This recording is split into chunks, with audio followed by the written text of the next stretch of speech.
नमस्कार। श्रीमती मोहरी देवी तापड़िया कन्या महाविद्यालय जसवंतगढ़ के यूट्यूब चैनल पर मैं प्रवक्ता हनुमान मत शर्मा आप सभी विद्यार्थियों का हार्दिक स्वागत और अभिनंदन करता हूं।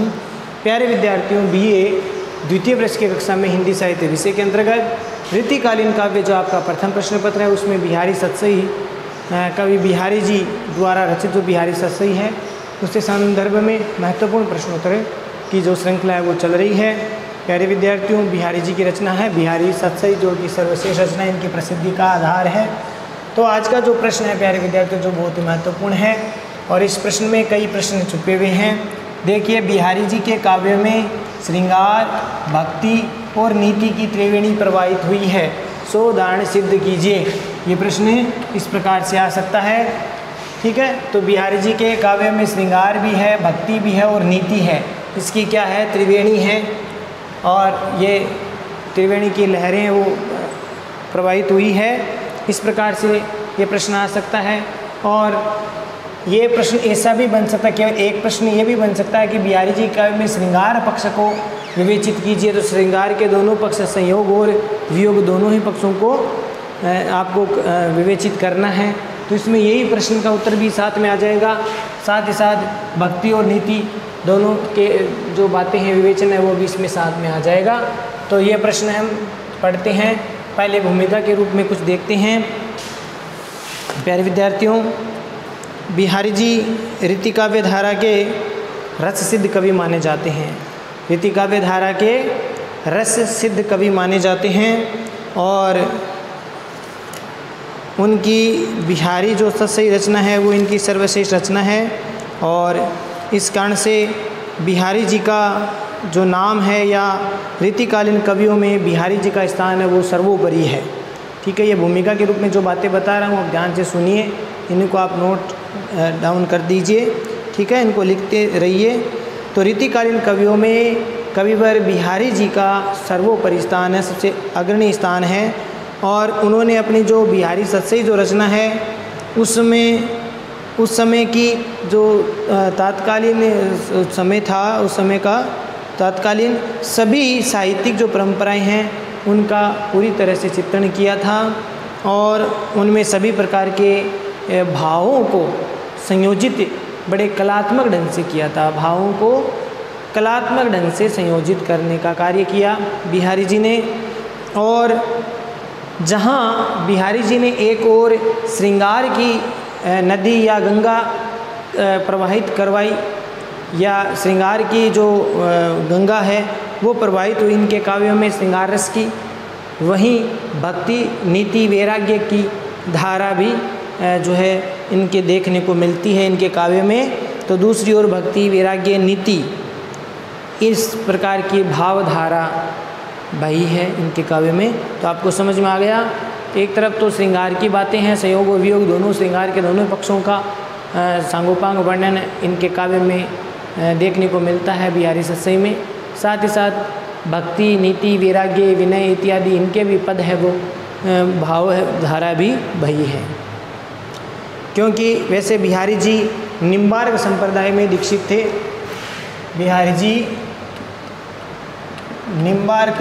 निम्बार्काचार्य जी द्वारा ये जो प्रवर्तित निम्बार्क संप्रदाय इसमें दीक्षित थे। तो कृष्ण और राधा का चित्रण भी इन्होंने किया और वो जो वर्णन था वो कृष्ण और राधा का श्रृंगारिक वर्णन इनका किया हुआ है। तो श्रृंगारिक वर्णन के साथ साथ इन्होंने भक्ति भावना भी व्यक्त की है। राधा कृष्ण का जहाँ एक नायक नायिका के रूप में भी चित्रण किया है, साथ ही साथ भक्ति भावना भी व्यक्त हुई है। और कहीं कहीं पर जो है नीति का स्वाभाविक रूप से वर्णन इन्होंने किया है, समावेश किया है। तो ये भूमिका के रूप में आप ध्यान से सुनिए। तो कहीं कहीं पर नीति और नीति के जो भाव है, विषय हैं, उनका स्वाभाविक रूप से वर्णन किया है। और उनका जो श्रृंगार वर्णन है उसमें विशेषतः वियोग वर्णन में भक्ति का, नीति का समावेश किया गया है, स्वतः हो गया है। श्रृंगार का जो वियोग पक्ष है उसमें भक्ति नीति है, इसमें नीति का, भक्ति का स्वतः ही जो है समावेश हो गया है। तो ये था भूमिका के रूप में आपको इस प्रकार से लिखना है। अब देखिए बिहारी जी के काव्य में श्रृंगार वर्णन। इस बिंदु में कुछ बातें जान लेते हैं।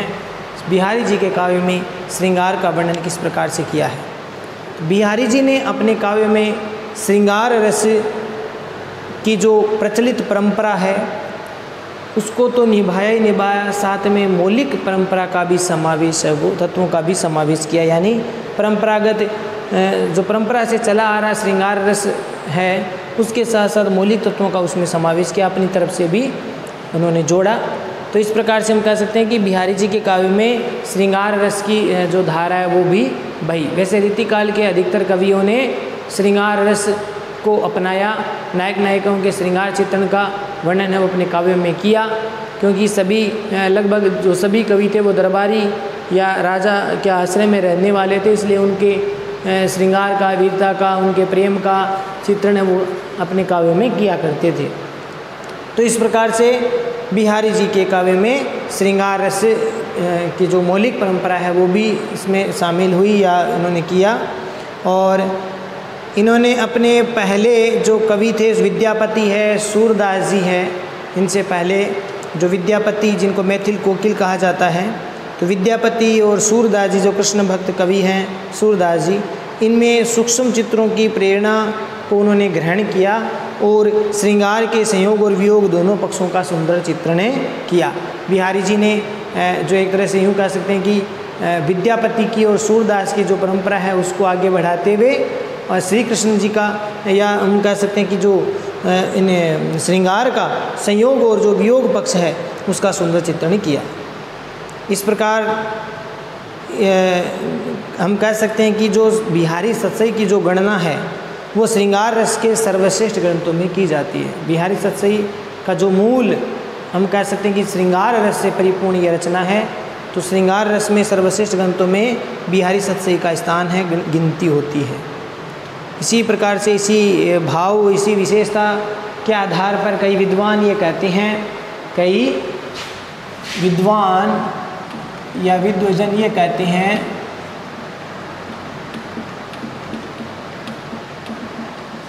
क्या कहते हैं, एक पंक्ति है कि जो कोई रस रीति को, जो कोई रस रीति को, जो कोई रस रीति को समुझा चाहे सार, समुझा चाहे सार,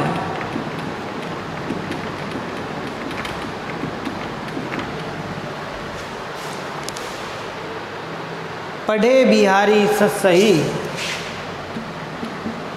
पढ़े बिहारी सतसई,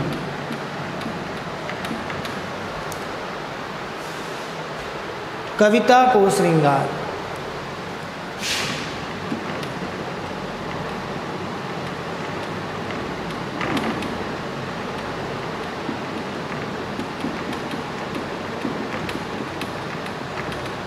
तो विद्वजन इनकी बिहारी सतसई के बारे में ये बात कहते हैं कि जो कोई रस रीति को समझा चाहे सार, यानी जो रस और रीति का सार तत्व समझना चाहे उसे बिहारी सतसई पढ़नी चाहिए, क्योंकि यही कविता का श्रृंगार स्वरूप है या श्रृंगार रस से परिपूर्ण कविता है। बिहारी जी ने बिहारी सतसई में श्रृंगार के दोनों पक्ष अर्थात संयोग श्रृंगार और वियोग श्रृंगार, जिसको हम संभोग श्रृंगार या विप्रलम्ब श्रृंगार कहते हैं, उनका विस्तृत वर्णन है वो किया है अपने काव्य में। और यहाँ पर कुछ देखिए उदाहरणों के साथ हम लेते हैं। पहले संयोग श्रृंगार का कुछ उदाहरण इनके बारे में देखते हैं। उदाहरण सहित बतानी है बात ये कि इसमें श्रृंगार भक्ति नीति त्रिवेणी वही है, तो बड़ा उत्तर होगा इसका। पहले श्रृंगार के बारे में बातें बतानी है, फिर भक्ति के बारे में, फिर नीति के बारे में, ठीक है। तो इस प्रकार से पहले श्रृंगार रस संयोग श्रृंगार के बारे में बताते हैं। और संयोग श्रृंगार का तात्पर्य है कि जहाँ नायक और नायिका परस्पर प्रेम भाव से रहते हो, पास में हो, जिसका नायक पास में हो, वो जो बातें हैं उनका जो प्रेम है वो संयोग श्रृंगार के अंतर्गत आता है। तो संयोग श्रृंगार में देखो बिहारी जी का जो संयोग श्रृंगार है उसमें शास्त्रीय जो परंपरा यानी रीतिकालीन परंपरा पर आधारित है। कुछ रीतिकालीन यानी शास्त्रीय परंपरा या रीतिकालीन परंपरा पर आधारित है। और उन्होंने नायक नायिका का जो मिलन है, प्रेम क्रीड़ा है, हास्य विनोद है, हाव भाव, विलास, श्रृंगारिक चेष्टाओं का वर्णन है वो किया है। तो यहाँ पर संयोग श्रृंगार में नायक नायिका संयोग श्रृंगार में नायक नायिका के मिलन, प्रेम क्रीड़ा, हास्य विनोद, वार्तालाप करना, हंसना, हंसी मजाक, तो इस प्रकार की जो बातें हैं, श्रृंगारिक चेष्टाएँ, हाव भाव, विलास, हाव भाव, विलास, श्रृंगारिक चेष्टाएँ,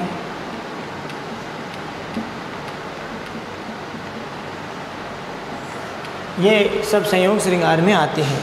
तो इनका श्रृंगार चेष्टाओं का वर्णन है वो किया है किसने? बिहारी जी ने। नायक नायकों के मिलन का, प्रेम क्रीड़ा का, हास्य विनोद का, हाव भाव का, विलास का और श्रृंगारिक चेष्टाओं का खूब वर्णन काव्य में किया है। तो ये संयोग श्रृंगार में आ गए।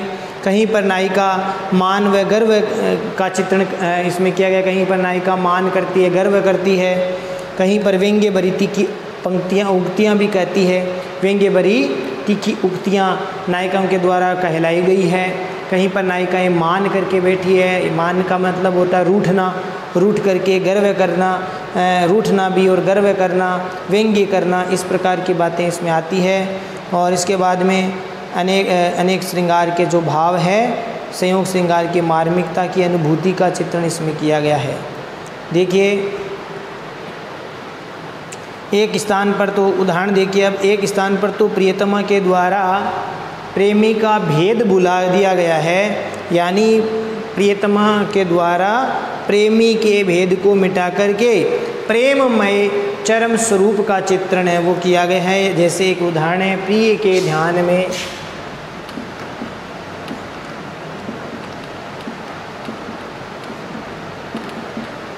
प्रिय के ध्यान में, प्रिय के ध्यान गही गही,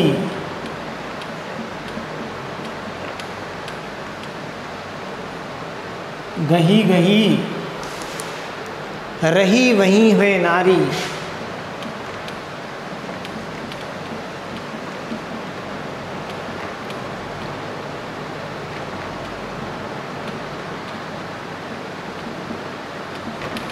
नारी आपू आप ही आरसी,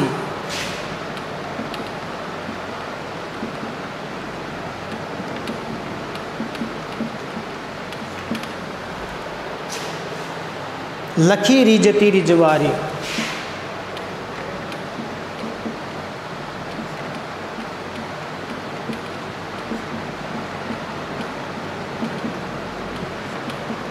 तो इसमें प्यारे विद्यार्थियों इस दोहे में बिहारी जी ये कहना चाहते हैं कि जो नायिका है वो अपने प्रियतम को स्मरण करती करती उनके प्रेम में खोती खोती इतनी खो जाती है कि प्रियतमा के द्वारा प्रेमी का जो भेद है वह भूल करके स्वयं को ही प्रियतम प्रियतमा मान बैठती है।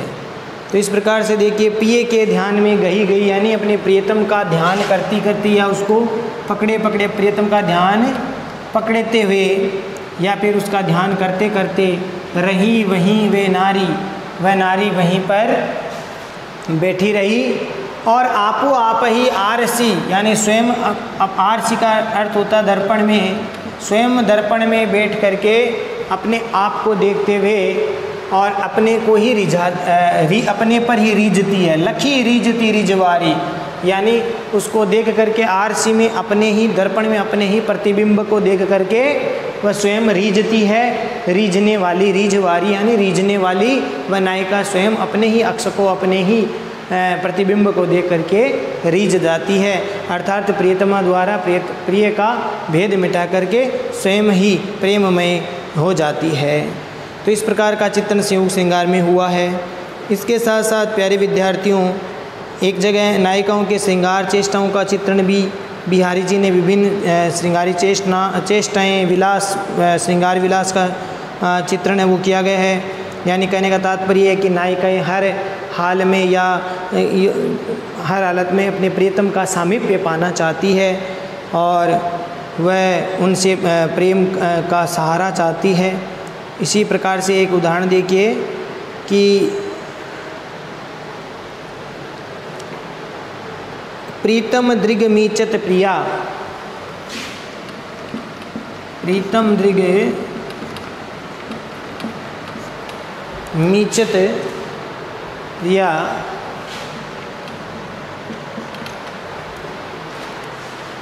पानि परस सुख पाई।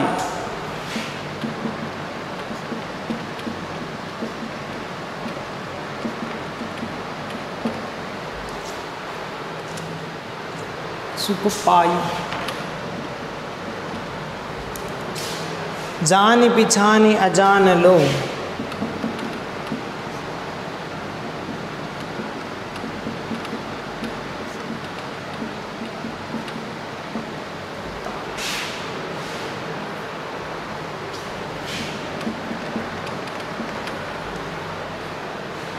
नेकु न होती जनाए।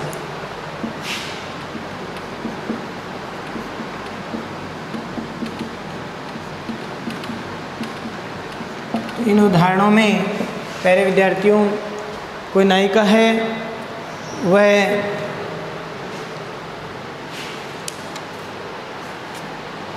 अपने प्रियतम का सामीप्य पाना चाहती है, उनके शरीर का सुख जो है उसके लिए लालायित रहती है, इसलिए वह बहाना भी बनाती है कि प्रियतम दृग मीचत प्रिया, कि प्रियतम को देखकर प्रिया है वो अपने नेत्रों को बंद कर लेती है।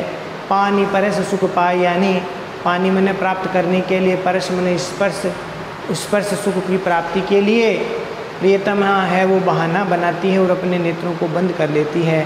जान पिछान या जान लो, यानी जानबूझ करके देखते हुए भी, जान पिछानी मैंने पहचान होते हुए भी वो अनजान बन जाती है।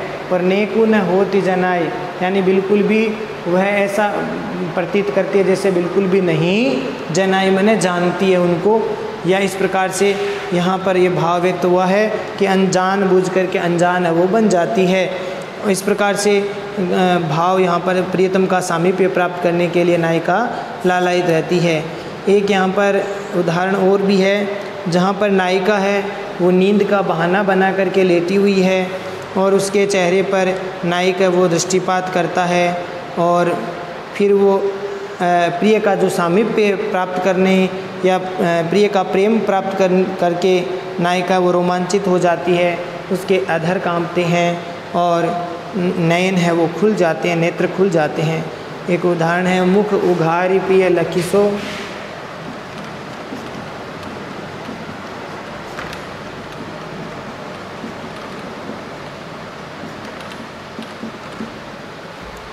मुख उघारी पिय पियु लखीसो, लखी सो नहीं है, रहत है, रहत रहो न गो मिस सेन,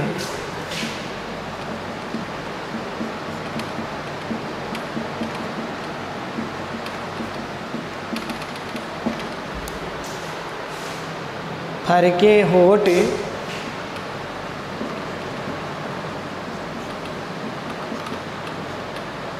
फरके होठ उठे पुलक,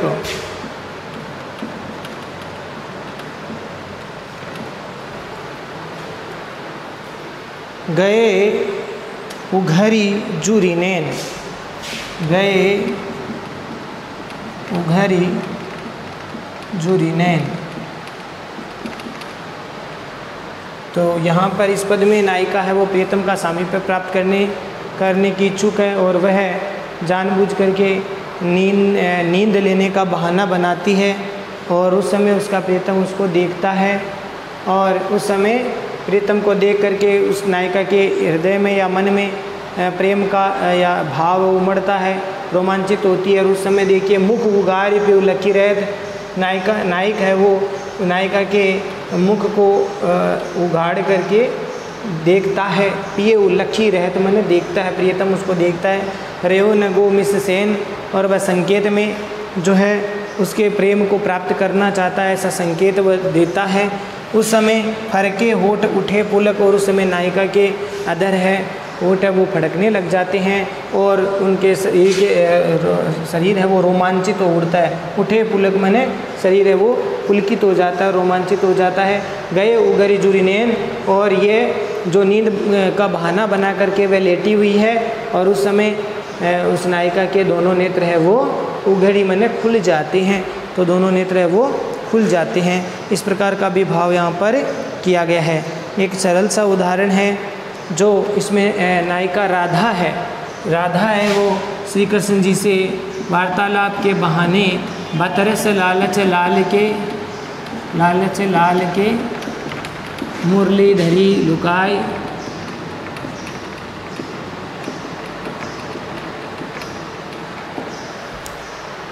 बतरस लालच लाल की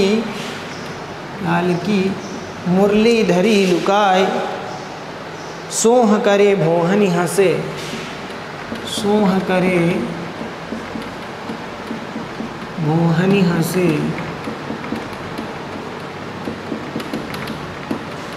देन कहे नट जाए।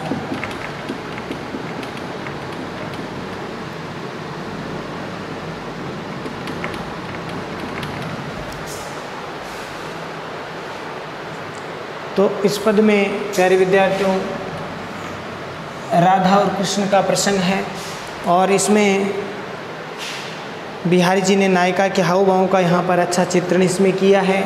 और यहाँ जो नायिका जो राधा है वह बतरस यानी बातों का रस लेने के लिए, वार्तालाप करने के लिए किससे, श्री कृष्ण जी से, राधिका या कोई गोपी है वो श्री कृष्ण जी से वार्तालाप का सुख लेना चाहती है, बातों का रस लेना चाहती है।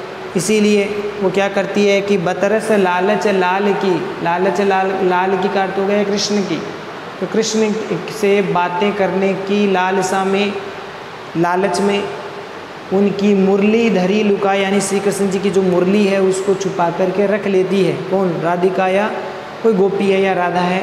वह सोह करे भुवनी हंसे, और जब श्री कृष्ण जी उनसे पूछते हैं मुरली कहाँ है, मेरी मुरली पुनः दीजिए, तो इस पर है वो जो गोपी या जो राधा है वह सोह करे यानी सौगंध खाती है, और एक तरह से नेत्रों से भौहों से हंसती हुई भी रहती है। और दे न कहे नट जाए, और दे से मांगते हैं तो वह राधा है वो मना कर देती है। तो इस प्रकार से ये कृष्ण और राधा का जो प्रेम है वो इसमें चित्रित किया गया है।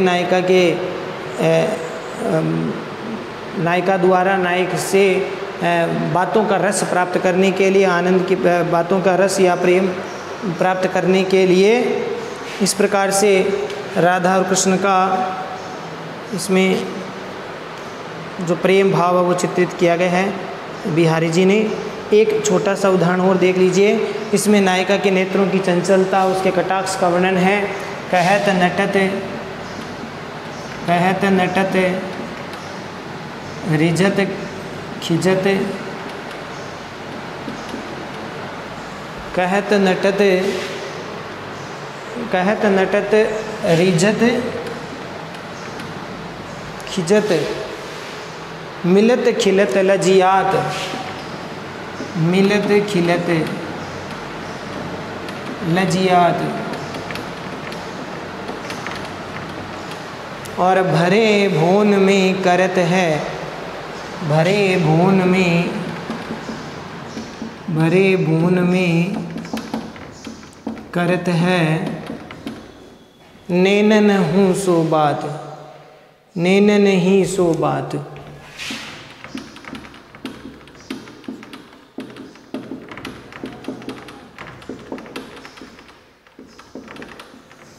तो इसमें नैनन ही सो बात, तो इस पद में नायिका के जो नेत्रों की चंचलता है, उसकी कटाक्ष है, उसकी भ्रकुटी का जो संचालन है वो किया जा रहा है। कोई नायक या नायिका है वो भरे हुए भवन में बैठे हैं, अर्थात उसके परिवारजन भी बैठे हैं, और उस समय नायिका को जो है अभिसार करने के लिए, मिलने के लिए कहता है तो कहत मैंने कहता है, नायक कहता है किससे, नायिका से, कहाँ एकांत में मिलने के लिए, अभिसार करने के लिए, मिलने के लिए। तो नायिका नटत मैंने मना कर देती है। इस पर नायक उसके मना करने के ढंग को देख करके नायक है वो यहाँ पर मौन, एक तरह से वार्तालाप हो रहा है आँखों के द्वारा, तो इसमें वह रीझ जाता है। नायक उसके नेत्रों के द्वारा जैसे नायिका आँखों से मना कर देती है तो इस बात से नायक है वो रीझ जाता है, प्रसन्न हो जाता है। और ये देख करके नायिका खिंच जाती है, नाराज सी हो जाती है।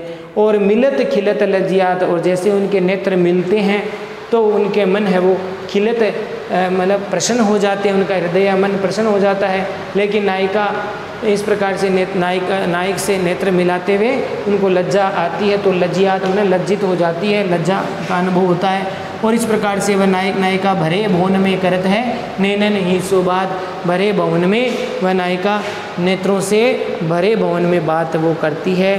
तो इस प्रकार का चित्रण संयोग श्रृंगार में बिहारी जी ने जगह जगह किया है। तो बिहारी जी ने संयोग श्रृंगार का सूक्ष्म से सूक्ष्म चित्रण है वो किया है, या सूक्ष्म से सूक्ष्म चित्र है वो अपने काव्य में प्रस्तुत किया है। और इसमें उनकी एक तरह से श्रृंगारिकता में एक मार्मिकता का भी चित्रण इसमें किया गया, अनुभूतिमय वर्णन है वो देखने को मिलता है। तो आशा करता हूँ प्यारे विद्यार्थियों ये संयोग श्रृंगार आपको ठीक से समझ में आ गया होगा। ये उदाहरण कम से कम आप 3-4 उदाहरण ज़रूर इनको याद करना है। तो आज के लिए प्यारे विद्यार्थियों बस इतना ही। आशा करता हूँ यहाँ तक समझ में आ गया होगा आपको।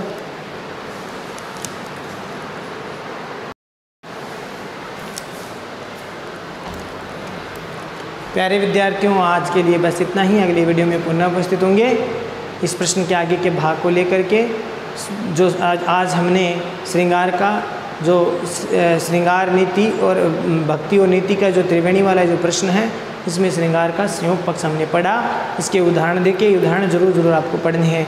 वियोग श्रृंगार है वो अगले वीडियो में हम देखेंगे। आगे जो भक्ति और नीति आगे बहुत ये एक ही प्रश्न में बहुत सारे प्रश्न आ गए, 3 प्रश्न हम कह सकते हैं बन जाते हैं। तो ये थोड़ा बड़ा है, इसलिए उत्तर है वो कई भागों में होगा। तो आप आज संयोग श्रृंगार के बारे में ठीक से पढ़ें, समझें और नोट्स बनाकर इनको याद करें। चैनल को लाइक, शेयर और सब्सक्राइब करना ना भूलें। जय भारत, जय हिंद। धन्यवाद विद्यार्थियों।